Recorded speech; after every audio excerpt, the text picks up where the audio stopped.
오늘 하나님의 말씀은 열왕기상 12장 3절과 4절의 말씀입니다. 설교는 12장 전장을 가지고 말씀을 전합니다. 제가 봉독하겠습니다. 우리가 사람을 보내 그를 불렀더라.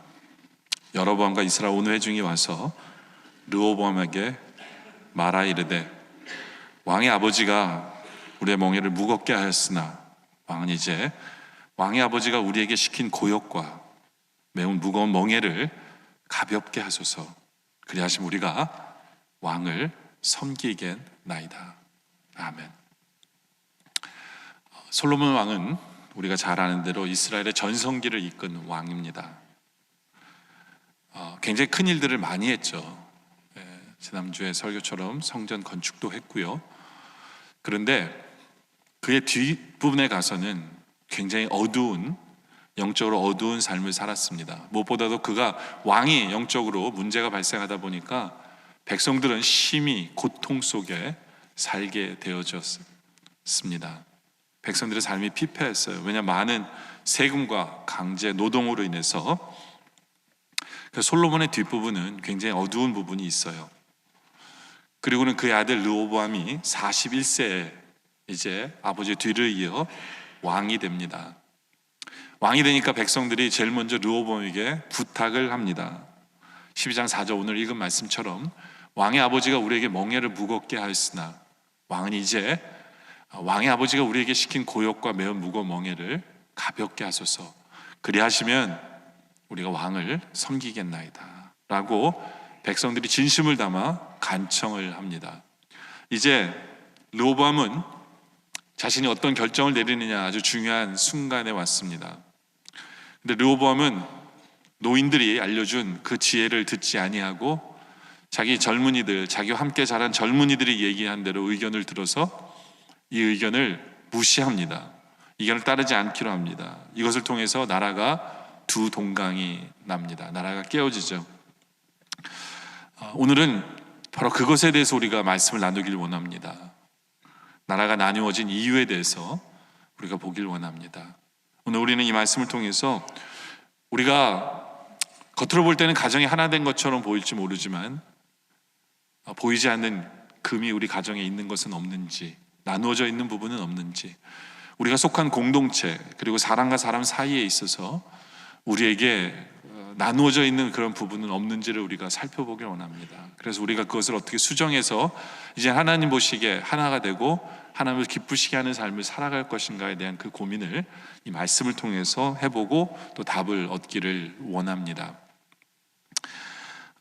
나라가 나누어졌는데요, 그 이유는 첫째, 기억해야 될 건 뭐냐면 너무 늦은 것은 아니다 라는 것입니다. 솔로몬은 나라를 40년을 다스렸어요. 그의 아버지 르호보암의 아버지 11장 42절에 보면 나오는데요, 솔로몬이 예루살렘에서 온 이스라엘을 다스린 날수가 40년입니다. 그런데 이미 솔로몬 때 하나님께서 나라가 나누어질 것이라고 예언의 말씀을 선포하십니다. 솔로몬의 죄 때문에 하나님께서 나라가 둘로 나누어질 것을 선포하셔서 바로 그 솔로몬의 가장 큰 정치적인 적수였던 여로보암에게 하나님께서 이 말씀을 전합니다. 그것이 11장 30절부터인데요 아이야라는 선지자가 그 입은 새 옷을 잡아 12조각을 찢습니다. 그리고 여로보암에게 이르되 너는 10조각을 취하라. 이스라엘 하나님 여호와의 말씀이 내가 이 나라를 솔로몬 손에서 찢어 빼앗아 10지파를 내게 주겠다라고 예언의 말씀을 여로보암에게 전합니다. 솔로몬 왕 때. 그러면서 오직 내 종 다윗을 위하고 이스라엘 모든 지파 중에서 뺀성 예루살렘 위하여 한 지파를, 베냐민 지파죠, 그 지파가 솔로몬에게 주리니 이는 저희가 나를 버리고 시돈 사람의 여신 아스다롯과 모압의 신 그모스와 암몬 자손의 신 밀곰을 숭배하며, 그렇죠, 바로 이 우상 숭배 때문에, 솔로몬의 우상 숭배 때문에 하나님께서 이렇게 하기로 결정하신 거예요. 그 아비 다윗의 행한 같지 아니하며 내 길로 행치 아니하며 나 보기에 정직한 일과 나의 법도와 나의 율례를 행치 아니했기 때문에 하나님께서는 나라를 둘로 나누신다 라고 예언의 말씀을 주십니다. 그러나 은혜를 베푸신 것은 34절에 보면 그러나 내가 뺀 내 종 다윗이 내 명령과 내 법도를 지켰기 때문에 내가 저를 위하여 솔로몬의 생전에는 온 나라를 그 손에서 빼앗지 아니하고 주관하게 하려니와 내가 그 아들의 손에서 나라를 빼앗아 그 열 지파를 내게 주리라. 그렇죠? 이미 예언되어 있어요. 그 아들 르호보암의 때에 열 지파를 빼서 너에게 준다. 그러면서 그 아들에게는 내가 한 지파를 주어서 내가 내 이름을 두고자 하여 택한 성 예루살렘에서 내 종 다윗에게 한 등불이 항상 맵게 있게 하리라 라고 예언의 말씀을 하나님이 선포하십니다. 이제 이 예언의 말씀 속에서 이제 르호보암이 왕이 됩니다. 그것이 12장 1절이죠. 르호보암이 세겜으로 갔으니 이는 온 이스라엘이 그를 왕으로 삼고자 하여 세겜에 이르렀더라. 여기서 굉장히 중요한 지역 이름이 세겜이라는 지역입니다. 이 세겜은 북이스라엘의 문화의 중심지고 그리고 나중에 북이스라엘의 수도가 되는 지역이에요.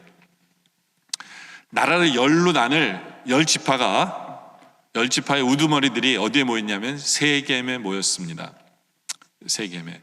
그리고 누굴 불렀냐면 르호보암 왕을 불렀습니다. 솔로몬의 아들 르호보암을 이제 불렀어요. 어떻게 보면 인간적으로 보면 굉장히 위험한 순간이에요. 괜히 갔다가 암살을 당하면 나라가 뒤집힐 수 있는 순간일 수 있잖아요.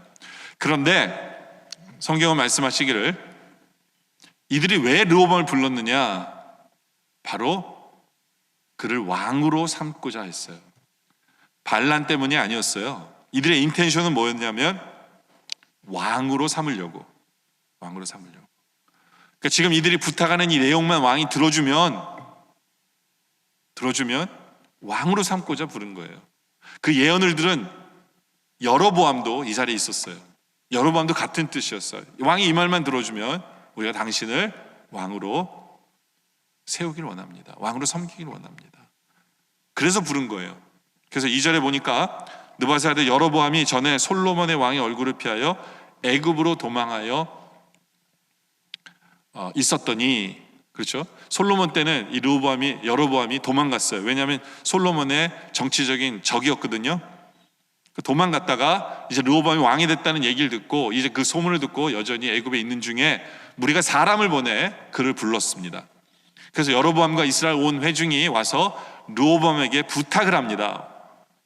뭐라 부탁하냐면 왕의 아버지가 우리의 멍에를 무겁게 하였으나 왕은 이제 왕의 아버지가 우리에게 시킨 고욕과 매운 무거운 멍에를 가볍게 해달라고. 그리 하시면 우리가 당신을 왕으로 섬기겠나이다. 굉장히 중요한 조건을 제시합니다. 이들의 인텐션은 반역이 아니에요. 이들의 인텐션은 나라를 나누려는 게 아니라 이들의 인텐션은 당신을 왕으로 섬기기 위한 거예요. 르호보암은 이것을 볼 수 있는 눈이 있었어야 돼요. 이것은요, 상황적인 것으로 보면 배신의 색깔이 짙은 것처럼 보이지만 아니에요. 인텐션은 왕으로 삼으려고 한 것. 이것은 하나님이 르호보암에게 주신 기회입니다. 기회예요. 하나님께서 이 여로보암이라는 사람을 세운 이유는 솔로몬 때에 솔로몬을 하나님께로 다시 돌아오게 하기 위한 도구였는데 이게 도구가 실패했죠. 이제 르호보암 때에도 다시 한 번 더 이 여로보암을 통해서 르호보암이 하나님의 뜻을 따르고 하나님 원하시는 자리로 돌아오게 하기 위해서 또 여로보암을 또 사용하십니다. 이름이 좀 헷갈리지만 이해되시죠? 네? 르호보암, 여로보암 헷갈리지 마세요. 저는 어떻게 이렇게 기억하냐면 르호보암이 유다잖아요. 밑으로 돼 있잖아요. 네? 한국말로 이렇게 유잖아요. 밑으로 돼 있어서 르 하면 유다왕, 옆으로 돼 있죠. 그럼 이스라엘, 이 해서 저는 항상 그렇게 기억해요. 더 헷갈릴지 모르지만 항상 저는 그렇게 기억해요. 그래서 르호보암은 유다 왕이 되고요, 여로보암은 이스라엘의 왕이 되죠. 북이스라엘 왕이, 그죠? 네. 근데 하나님이 르호보암에게 주신 기회예요. 네? 잘 결정하면 돼요. 잘 결정하면. 그런데 이 하나님이 베풀어 주신 세컨 찬스, 하나님의 긍휼과 사랑 앞에서 이걸 틀어버리는 게 그 르호보암이죠. 그래서 나라가 둘로 갈라지는 거예요. 여러분들, 제가 여러분들에게 말씀드리고 싶은 건요, 하나님이 말씀이 선포됐더라도 늦은 건 아니라는 거예요. 다시 한 번 더 우리를 돌아보며 포기하지 말라는 거죠. 많은 사람들은요, 사람과의 관계에 있어서 이제는 끝이야, 그냥 포기해요. 너무 쉽게 포기해요. 그러면서 답이 없다라고 얘기합니다. 아니요, 답이 있어요. 답은 있어요. 답은 뭐냐 하면, 문제는 본인이 죽으면 돼요. 자기의 자존심이고, 예, 자기가 누리려고 하는 걸 포기하면 돼요. 르호보암도 마찬가지예요. 왜 르호보암이 이 세컨 찬스를 잃어버렸냐면, 자기가 누릴 것을 누리겠다고 했기 때문에 그래요. 자기가 섬기기로 결정하면 돼요. 자기가 죽기로 결정하면 되는데 그것을 안 하기로 했기 때문에 세컨 찬스를 잃어버린 거예요. 물론 우리는 이렇게 따질 수 있어요. 하나님 명령이, 하나님의 말씀이 이미 선포된 거 아니냐, 그렇죠? 네. 아니에요. 그럼에도 불구하고 갈라진 책임은 솔로몬에게 있고요, 갈라진 책임은 르호보암에게 있어요. 르호보암에게. 하나님의 계획 속에 있지만 결국에는 그 일을 망치는 것은 인간인 것을 보여주는 거예요. 네. 하나님은, 르호보암은 하나님께 이렇게 원망할 수 있어요. 하나님 아버지에게 명령하셨고 아버지 죄 때문에 이렇게 나라가 이렇게 둘종말 났습니다. 근데 하나님, 아니에요. 하나님 뭐라고 그러시냐면, 너 때문이야 라고 얘기하시는 거예요. 네가 망친 거야. 네가 망친 거야. 네. 더더군다나 우리는요, 르호보암은 예언을 품고 사는 사람이에요. 근데 우리는 예언이 뭔지 몰라요. 그렇죠? 그럼 우리는 어떠한 관계 속에서도 포기해서는 안 돼요. 하나 되는 것을 포기해서는 안 돼요. 왜냐하면 하나님이 원하시는 거니까. 우리는 어떠한 상황 속에서도 내가 죽고 내가 십자가 지면 하나가 될 수 있다는 것을 기억하셔야 돼요. 네. 포기하지 마세요. 우리 가정에 어떠한 일이 있든지 간에, 어떤 사람과 관계 속에서 어떠한 일이 있든지 포기하지 마세요. 두 번째는, 이 문제는 권위의 문제예요. 이 권위를 잘 해결해야 되는데, 아까도 그래서 우리가 인사할 때 그랬죠. 권위를 인정하고 권위를 잘 세워가시기를 바랍니다라고 얘기하는데요. 르호보암이 그들의 욕을 들었어요. 근데 르호보암이 대답을 잘합니다. 5절에 뭐라고 대답하냐면, 르호보암이 대답하되 갔다가 3일 후에 다시 내가 너에게로 와서 대답을 주겠다라고 얘기를 합니다. 3일. 신중한 태도는 굉장히 좋아요. 근데 달리 생각하면, 이 왕을 나쁘게 보면 이럴 수도 있어요. 이 왕은 왕이 됐는데 정치 이념은 없구나, 내가 왕으로서 이렇게 나라를 다스리겠다는 어떤 계획도 없는 사람이구나를 볼 수도 있어요, 나쁘게 보면. 근데 그런 이념이 없어도 돼요. 개념도 없어도 돼요. 모른다면, 그렇다면 당연히 뭐 했어야 돼요? 여러분들 아주 중요한 질문을 받았어요. 그럼 우리는 그 다음 단계 뭐 할까요? 3일의 말미를 주십시오 했다면 우리는 그 다음에 당연히 뭐 할까요? 하나님께 물어볼 거 아니에요. 하나님께 기도했어야 되잖아요. 르호보암은요, 전혀 그런 게 없어요.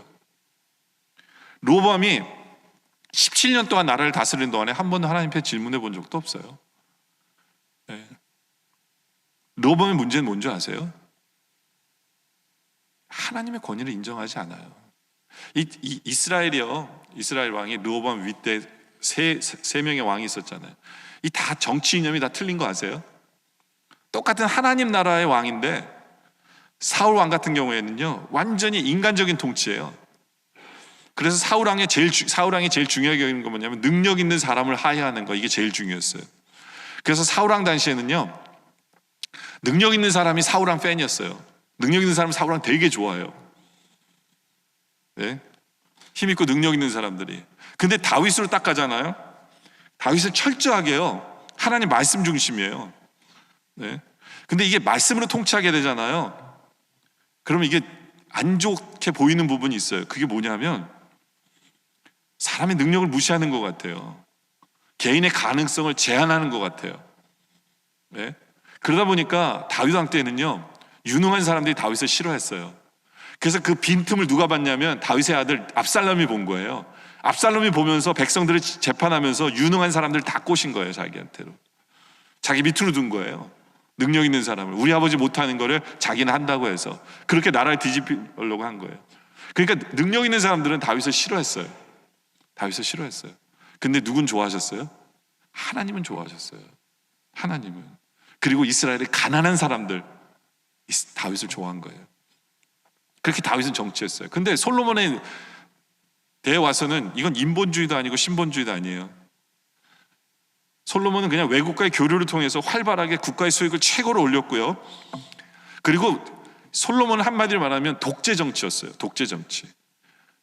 우리나라 말로 하면 중앙 집권제예요. 중앙 집권제. 그러니까 혼자 독재한 게 아니에요. 예루살렘 안에서 예루살렘에 있는 사람들에게 힘을 준 거예요. 그래서 솔로몬은요 항상 뭘 했냐면 예루살렘에서 늘 잔치를 벌여요. 그러니까 예루살렘은요 늘 풍성하고 늘 금이 넘치고 늘 모든 사람들이요 정말 잘 살아요. 근데 이거를 잔치를 누구 돈을 털어서 이걸 했냐면 열지파, 북이스라엘은 열지파의 돈을 털어가지고 세금을 걷어서 이걸 한 거예요. 이걸 한 거예요. 그러면서 자기의 힘을 키워간 거예요. 자기의 힘을. 솔로몬의 힘을. 그러다 보니까 열지파는 불만이 쌓여가죠. 근데 반대로 예루살렘에 있는 사람들은 다 누굴 좋아해요? 솔로몬을 좋아해요. 솔로몬을 좋아해요. 베냐민 지파도 약간 이걸 같이 인조해야 한 지파예요. 그러니까 안 떠난 거예요. 그러니까 이 정치하는 스타일이 다 틀려요. 다 달라요. 다 달라요. 근데 이제 르호보암이 이제 정치를 시작해야 됩니다. 근데 르호보암의 문제는 아예 하나님이 빠져 있어요. 하나님의 권위를 인정하는 게 전혀 없어요. 하나님의 권위를 인정한다는 건 뭐냐면요, 하나님이 이 땅을 다스리시고 하나님의 뜻이 옳다는 걸 인정하는 게 하나님의 권위를 인정하는 거예요. 그러면 기도하고 하나님께 물어야 되잖아요. 네? 완전히 그게 빠져 있는 거예요. 그게 완전히 빠져 있어요. 여러분들 우리는 어때요? 우리는 하나님께 질문하고 하나님 말씀 앞에 나오고 하나님께 기도하겠다 하는 권한을 인정하는 걸까요? 여러분들 왜 사람들이 자꾸 예배를 빠질까요? 왜 예배를 자꾸 지각할까요? 네? 왜 헌금하는 게 아깝게 느껴질까요? 왜 주님을 위해서 시간을 떼고 주의 교회에서 봉사하는 게 어딘지 모르게 아깝게 느껴질까요? 왜 명목상의 성도로만 그냥 그걸 유지하며 살아가고 싶을까요? 그 이유는 뭐냐면 하나님의 권위를 인정하지 않기 때문에 그래요. 하나님의 권위를 인정하지 않는 건 뭐냐면 하나님을 나의 주인으로 섬기지 않기 때문에 그래요. 하나님을 나의 왕으로 섬기지 않기 때문에 그래요. 그것이 하나님의 권위를 인정하지 않는 삶이에요. 르호보암의 문제는 바로 거기에 있었어요. 바로 거기에. 하나님의 권위를 인정하지 않다 보니까 당연히 르호보암은 하나님의 말씀의 권위를 인정하지 않아요. 이런 상황이면요 선지자를 찾았어야 돼요. 선지자에게 물었어야 돼요. 자기가 능력이 없다면 선지자를 찾아서 이런 게 있는데 어떻게 결정할까를 하나님께 물어보려고 하나님 말씀을 달라고 얘기했어야 돼요. 근데 그것도 없었어요. 말씀에 대한 권위도 없었어요. 선지자를 찾지도 않았어요. 그렇다면 선지자가 없었을까요? 아니요, 있었어요. 나중에 나라가 갈려서 전쟁을 하려고 할 때 선지자가 와서 전쟁하지 말라고 말해주는 선지자가 있었어요. 열왕기상 12장 21절에 보면 르호보암이 예루살렘에 이르러 유다 온 족속과 베냐민 지파를 모으니 택한 용사가 18만 명이나 모았어요. 뭐 하려고? 이스라엘 족속과 싸워 나라를 회복하고 솔로몬의 아들 르호보암이 돌리려 하더니 그때 하나님의 말씀이 하나님의 사람 스마야에게 임하여 이르실 때 말씀을 전하는 스마야라는 사람이 있었어요. 근데요 르호보암 한 번도 찾지 않았어요. 왜냐하면 말씀에 대한 권위를 인정하지 않았기 때문에. 말씀에 대한 권위를 인정하지 않았기 때문에 말씀을 듣고 싶지 않았어요. 근데 그도 그럴 것이요. 아니 아버지를 통해서 말씀이 통하는 걸 들어봤어야죠. 네? 이것도 훈련이거든요. 말씀의 권위를 인정하려면 말씀이 내 삶 속에 역사하는 걸 체험해 봐야 돼요. 우리 부모님을 통해서든 아니면 내 삶을 통해서든 말씀이 역사하는 걸 경험해 봐야 이 말씀의 권위를 인정하고 하게 되는 거거든요. 근데 그런 적이 없는 거예요, 르호보암은. 그러니까 선지자를 찾지 않죠. 선지자가 찾아오시기 전에는 찾지 않아요. 네. 많은 분들이 기도의 그 권위는 인정해요. 네. 기도하면 응답 받으니까. 네. 근데요, 더 중요한 게 뭐냐면 기도도 중요해요. 근데 말씀이 내 삶 속에 이루어지는 걸 체험하는 이 말씀의 권위를 인정하는 게 훨씬 더 중요합니다. 왜냐하면 말씀이 이루어지는 것은요, 하나님의 뜻이 내 삶에 이루어지는 거거든요. 그게 최고잖아요. 그게 최고거든요. 근데 이걸 체험해 본 적이 없기 때문에 말씀의 권위를 인정할 수가 없어요. 여러분들, 우리는 어떻습니까? 여러분들은 하나님 말씀의 권위를 인정합니까? 하나님 말씀이 내 삶의 역사하심을 체험하고, 그래서 말씀을 사모하고, 또 말씀 속에 계속 나아가게 되고 말씀을 듣게 되고 하고 계세요? 여러분들 말씀의 권위를 인정하며 살아가고 있으세요? 예. 물론 여러분들 그렇게 얘기할지 몰라요. 그래, 너 저기 너 서 있는 너 목사가 잘했으면 됐을 텐데 네가 그 모양 그 꼴이니까 내 신앙이 이 모양 이 꼴이다라고 얘기하실 수도 있어요. 죄송합니다.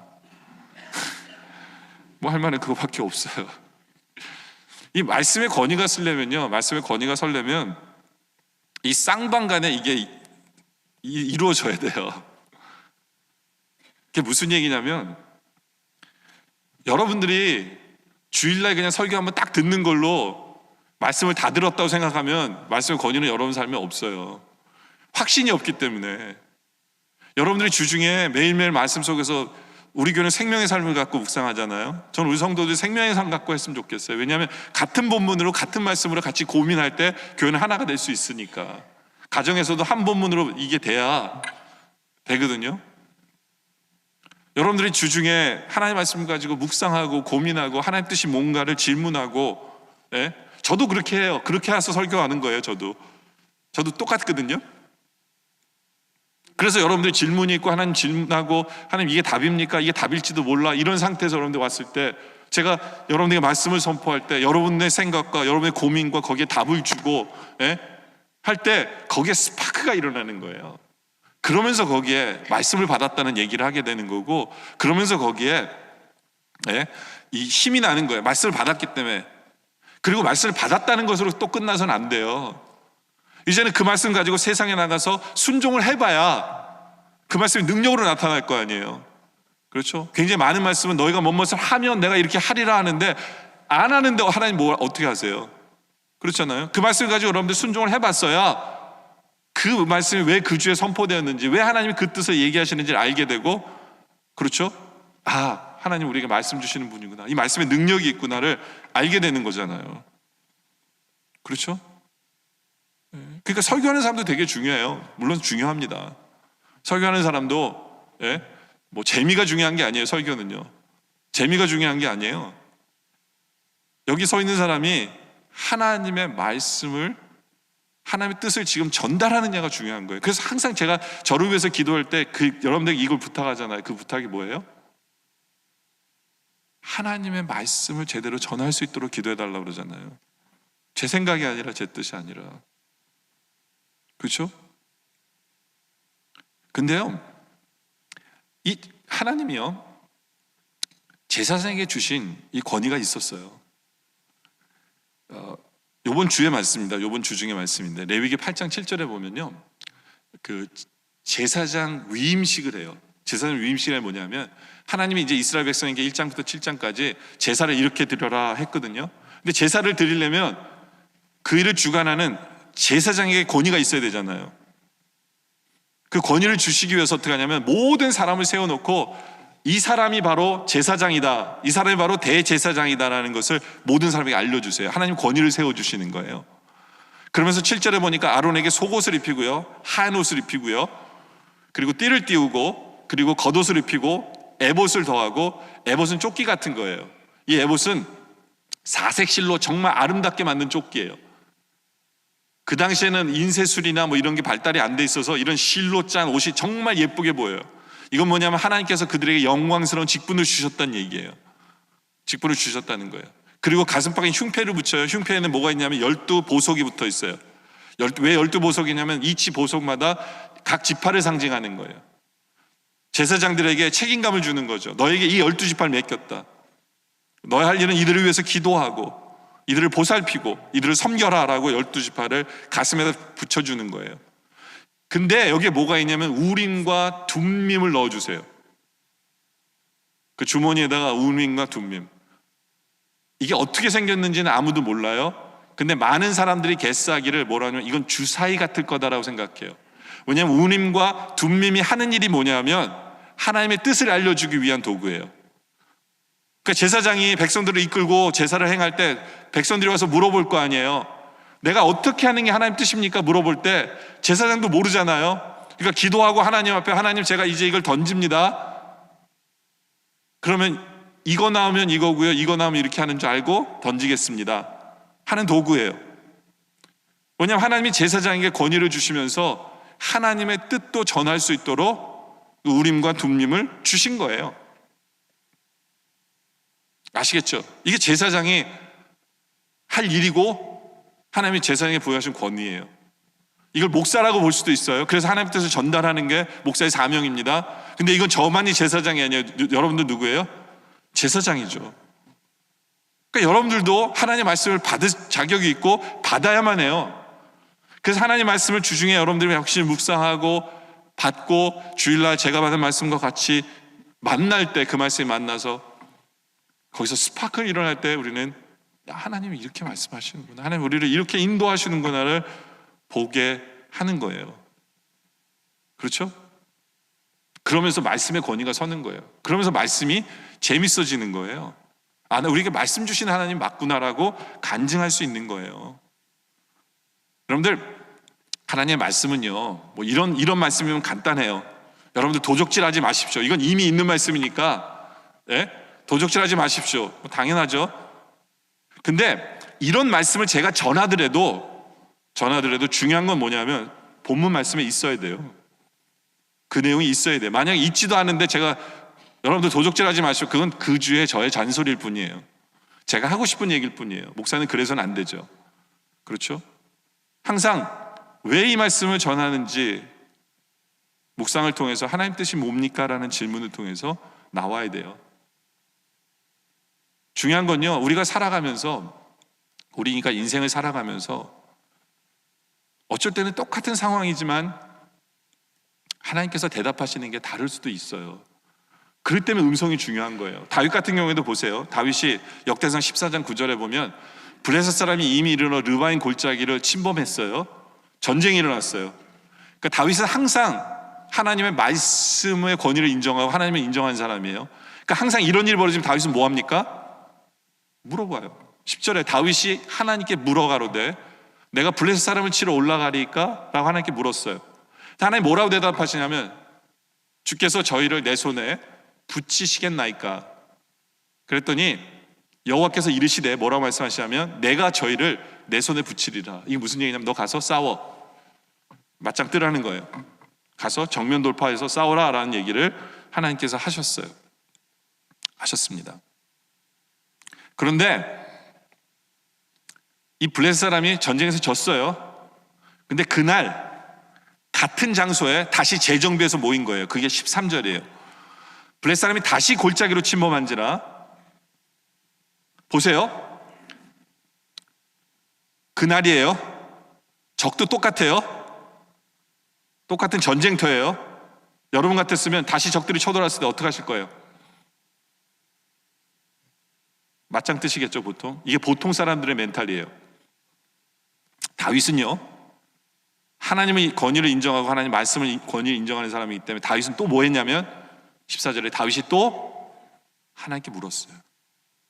아마 백성들 답답했을 거예요. 아니 지금 급한데 지금 또 뭘 하십니까? 근데 다윗은 뭐예요? 아니야, 하나님께 또 물어야 돼. 근데요, 하나님께 물었더니 하나님 대답이 달라요. 하나님이 이르시되 마주 올라가지 말고 이제는 저희 뒤로 돌아와 뽕나무 숲을 맞은편에 저희를 엄습하라. 완전히 다른 명령이에요. 이건 맞짱이 아니라 돌아가라는 거예요. 우리가 인생을 살다 보면요, 같은 상황, 같은 사람, 그 상황 속에서 우리 하나님 항상 같은 대답만 주시는 분이 아니라는 거죠. 그때 우리는 하나님의 권위를 인정하고 하나님의 말씀의 권위를 인정하며 묻고 또 묻고 기도하면서 매 순간 우리는 그렇게 걸어가야 돼요. 그렇게 걸어가야 돼요. 그것이 하나님의 권위와 하나님의 말씀의 권위를 인정하는 사람의 모습이다 라는 거죠. 네. 또 르호보암은 선지자의 권위를 인정하지 않은 사람이에요. 그러니까 선지자가 아니라 노인의 권위를 인정하지 않은 사람이에요. 노인의 권위를. 12장 6절에 보면 르호보암 왕이 그의 아버지 솔로몬의 성전에 그 앞에 모셨던 노인들과 의논하 이르되 너희는 어떻게 춤과 이 백성에게 대답하게 하겠느냐라고 했으니까 노인들이 대답해요. 이르되 왕이 만일 오늘 이 백성을 섬기는 자가 되어 그들을 섬기고 좋은 말로 대답하여 이르시면 그들이 영원히 왕의 종이 되리이다. 엄청난 지혜의 말씀이에요. 그죠? 아니 노인에게 물었잖아요.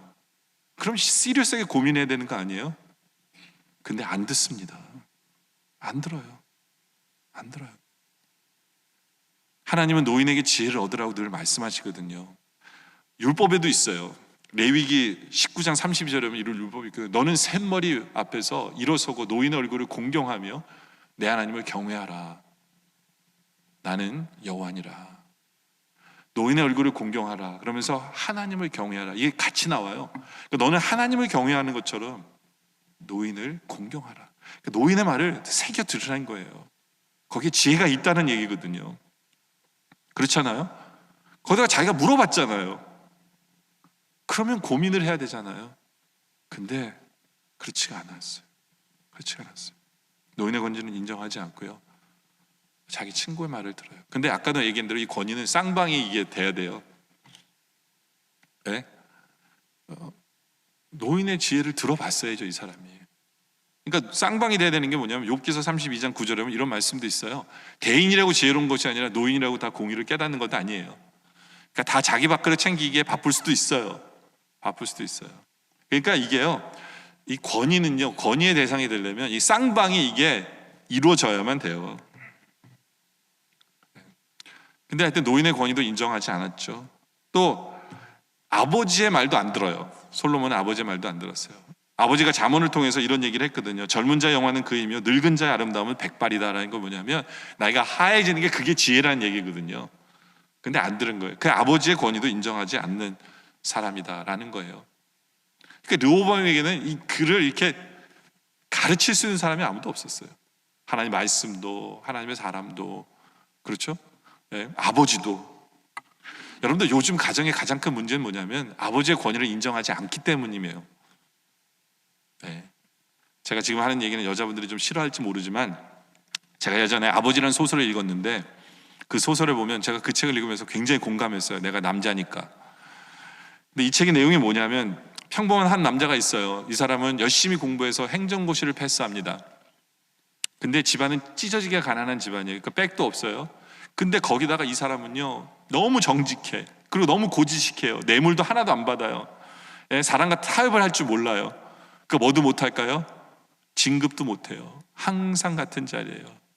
그러다 보니까 집에서는 아내가 이 남자는 무능력하다라고 인정합니다. 근데 무능력한데 집에는 매일 늦게 와 일하느라고. 그러니까 누구도 싫어합니까? 애들도 싫어해요. 예, 그리고 애들은 늘 엄마랑 있으니까 엄마랑 애들이 한편이 돼서 아버지를 무능력자로 몰고 가기 시작해요. 이 남자가 결국에는 어느 날 췌장암에 걸려요. 췌장암에.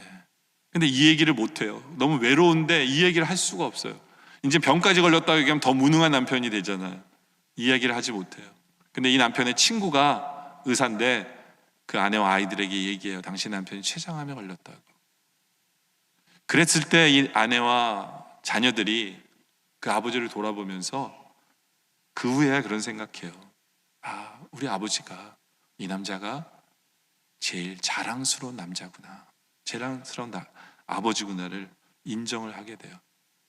여러분들 이 사회는요 솔직히 그런 남자들이 필요한 사회거든요. 정직하고 신실하고 책임감 있는 사람. 그러나 이 세상이 악하기 때문에 이런 사람은 바보라고 부르는 세상이 안타까운 거예요. 이런 사람은요 이 사람의 권위를 인정해 주지 않는 세상이거든요. 여러분들 도대체 어떻게 하면 우리 아버지들이 권위를 얻을 수 있을까요? 권위를 회복할 수 있을까요? 옛날에는 별짓 안 해도 권위가 있었거든요. 근데 요즘엔 원하는 게 너무너무 많아요. 아내한테는 로맨틱해야 되고 선물도 잘 사줘야 되고 예?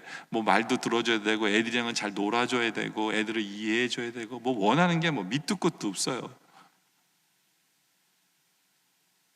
여러분들 이 권위라는 건요 상대방이 어떠하든지 간에 우리가 그 권위를 세워줄 줄도 알아야 돼요. 제가 아까 그랬죠. 여자분들 싫어할 거라고. 근데 누군가가 권위를 세워주지 않으면 그 가정은 설 수 없어요. 그것을 기억해야 돼요. 권위는 설 수 있어야 돼요.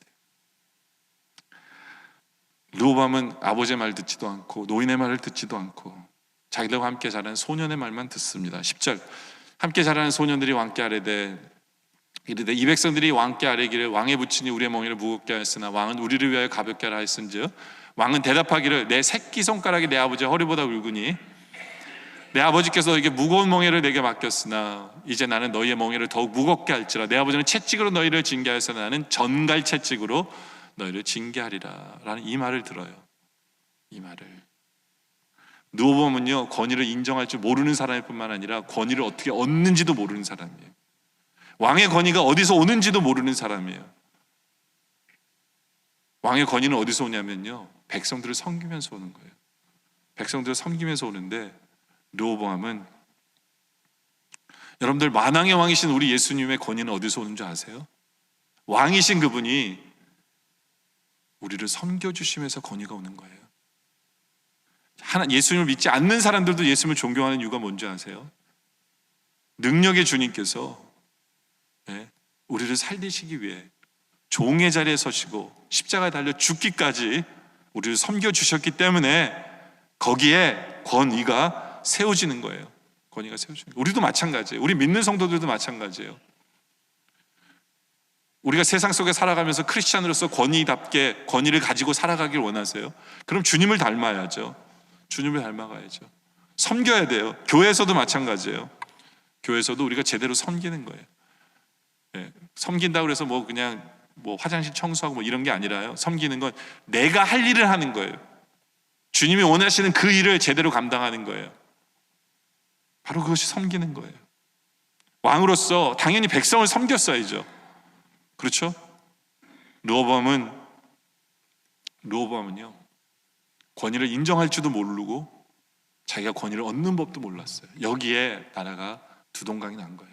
근데 무엇이 문제일까? 르호보암 왜 그랬을까? 이 르호보암이 대답하는 거 보면 자꾸 아버지 얘기만 하거든요. 내 새끼손가락이 아버지의 허리보다 굵대요. 지금 뭐라고 했냐면 자꾸 자기를 아버지랑 비교하는 거예요. 나는 아버지보다 더 나은 왕이 돼야 되는데, 이건 뭐냐면 열등감이에요. 열등감 때문에 권위를 제대로 얻지 못하는 거예요. 우리 모두는 열등감을 갖고 있어요. 근데 이 열등감이요, 이걸 제대로 처리 못하면 우리는 이것 때문에 무너지는 거예요. 이것 때문에 관계가 무너지는 거예요. 이것 때문에 아픔이 있는 거예요. 열등감이에요. 열등감. 네. 여러분들, 우리는 권위를 인정할 줄 알고요, 또 권위를 믿는 성도로서 권위를 세워갈 줄 아는 우리들이기를 원합니다. 세 번째는 자신이 문제임을 깨닫지 못해요. 자신이 문제임을 깨닫지 못해요. 여러분들, 누구 때문에 나라가 깨진 거예요? 자기 때문이잖아요. 르호보암 때문이잖아요. 그러면 뭐 했어야 돼요? 회개했어야죠. 회개했어야죠. 네? 근데 르호보암은 회개가 없어요. 회개가 없어요. 네. 그리고 너무나도 어이없게 나라가 갈렸는데 회개하지 않고 뭐 했는지 아세요? 이 사람은요, 지금 뭐가 어떻게 진행되고 있는지도 모르는 거예요. 깨닫지도 못하는 사람이에요. 나라가 이제 두동강이 났어요. 근데 18절에 보면요, 18절로 가보세요. 르호보암이 왕의 여권이 뭐냐면 세금을 걷는 사람이거든요. 아도람을 어디로 보냅니까? 이스라엘로 보내요. 뭐하러? 세금 걷으러 보내요. 지금 나라가 갈렸는데 가서 세금 걷어하고 자기 신하를 보낸 거예요. 당연히 어떻게 됩니까? 이스라엘이 그를 돌로 쳐 죽이죠. 지금 이 왕은 뭐가 어떻게 돌아가는지도 모르는 거예요. 지 때문에 나라가 두동강이 났잖아요. 그럼 이렇게 다 알아야 되잖아요. 하나님 앞에 회개하고, 내 잘못입니다 해야 되는데 그런 책임의식이 없어요. 그냥 이 사람 때문에 신하가 한 명 죽은 거예요. 그리고 화딱지 나니까 어떻게 합니까? 21절에 군대를 모아요. 21절에 보니까 르호보암이 예루살렘에 이르러 유다 온 족속과 베냐민 지파를 모으니 택한 용사가 18만 명이에요. 18명을 군대를 모아요. 왜요?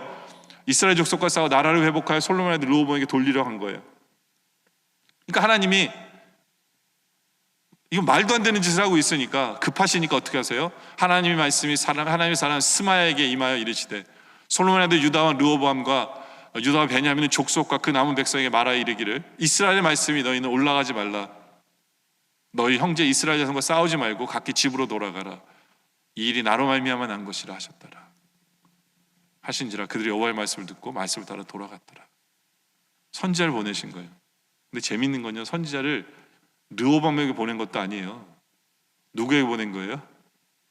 그 전쟁하려고 모인 18만 명에게 보낸 거예요. 왜냐하면 르호보암은 말씀의 권위를 인정하는 사람이 아니에요. 그러니까 그 군대에 들어가서 이 선지자가 얘기한 거 흩어지라고. 그러니까 이 르호보암은 군대에서도 권위가 없어요. 다 흩어진 거예요. 왜요? 이 모든 것이 자기의 잘못 때문에 이루어진 것임을 깨닫지 못하기 때문에 그래요. 근데 여러분들, 우리가 이럴 수 있어요. 여러분들 왜 아픔이 있습니까? 가정에 왜 하나가 되지 못해요? 우리는 남 탓하기가 쉽지 모르지만요, 정말 많은 경우 아예 대부분은 이렇게 생각하면 돼. 아예 대부분은 나 때문이다. 나 때문이다. 내가 회개해야 된다. 바로 이것을 깨닫는 우리들이길 원해요. 늘 우리를 돌아보면서 하나님, 저 때문에 하나 되지 못했습니다. 저 때문에 아픔이 있습니다. 하나님, 제가 권위를 인정받지 못하도록 제가 살았습니다. 바로 그런 회개가 있었어야 돼요. 근데 르호보암은 그 회개마저도 없었다라는 거죠. 이제 말씀 결론을 내리죠. 여러분들, 우리 생각에는 이제는 끝이구나, 이제는 회복할 기미가 없구나 라고 느껴지는 그 순간에도 기회가 있어요. 포기하지 마세요. 아직 내가 죽질 않았잖아요. 내가 아직 십자가 지지 않았잖아요. 네. 십자가 지고 내가 죽으면 하나 될 수 있어요. 주님이 그렇게 하신 거예요. 주님이. 이제 우린 그것을 배워야 돼요. 포기하지 마세요. 그리고 권위를 인정해야 될 건 인정하세요. 상대방이 어떻든지 간에 우리 아버지 참 그래도 아버지잖아요. 그래도 남편이잖아요. 권위를 인정해 주세요. 하나님이 세운 권위를 인정해 주세요. 어떤 공동체든지 하나님께서 세운 사람을, 그 권위를 인정해 주세요. 그럼 하나가 돼요. 그러면 하나님의 권위를 인정하고, 하나님의 말씀의 권위를 인정하고, 그리고 가정에서 리더의 권위를 인정하고, 그럴 때 흔들리지 않아요. 그리고 무엇보다 나를 돌아보세요. 나는 세상 속에서 권위를 인정받을 짓을 하고 있는지, 나는 예수님과 함께 섬김만이 이 권위를 인정받는 길이라고 하는데 나는 제대로 제 몸된 교회에서 섬기고 있는지, 나는 제대로 우리 가족들을 섬기고 있는지 돌아보시기 바랍니다. 그래서 회개할 것은 회개하세요. 이제는 우리를 돌아보면 회개할 것은 회개하고, 그래 더 이상 우리 공동체 속에는, 우리 가정 속에는 이 크랙이 없도록, 깨짐이 없고 오직 하나만이 되고, 그래서 교회도 그렇고 가정도 그렇고 내가 속한 모든 공동체가 하나됨으로 말미암아 하나님을 기쁘시게 하고 하나님의 영광을 나타내며 하나님의 뜻을 이루어드리는 그런 우리 모두가 되어지시길 주님의 이름으로 축원합니다. 기도드리겠습니다.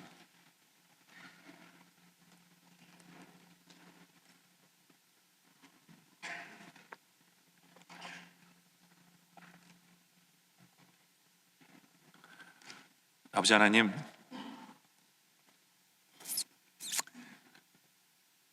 참 힘듭니다. 사람과 사람과의 관계가 너무 힘들고요.